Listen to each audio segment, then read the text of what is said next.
و بیادار وقتی را که پروردگارت به فرشتگان گفت بیگمان من انسان را از گل آوازدهنده بدبوی متغیر آفریننده ام.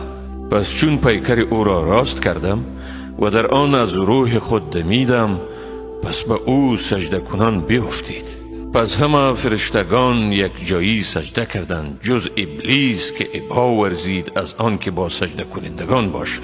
خداوند گفت ای ابلیس، دلیل تو چیست که با سجده کنندگان نمی باشی؟ گفت من هرگز حاضر نیستم بشری را سجده کنم که او را از گل آوازدهنده بدبوی متغیر آفریده ای.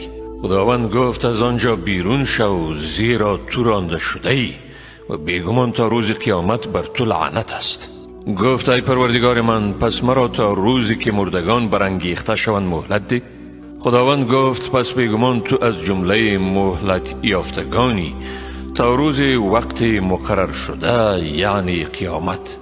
گفت ای پروردگار من، به سبب آنکه مرا گمراه کردی، بیگمان من نعمتهای روی زمین را بر ایشان زیب و زینت می دهم و بیگمان همه ایشان را گمراه می سازم مگر بندگان مخلص تو از ایشان.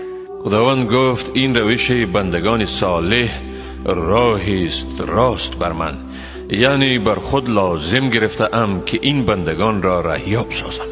بیگمان تو بر بندگان من تسلط نخواهی یافت مگر آن عده از گمراهان که از تو پیروی می کنند. و بیگمان دوزخ وعدگاه همه ایشان است. آن را 7 در است، برای هر دری گروهی از این گمراهان مشخص شده اند.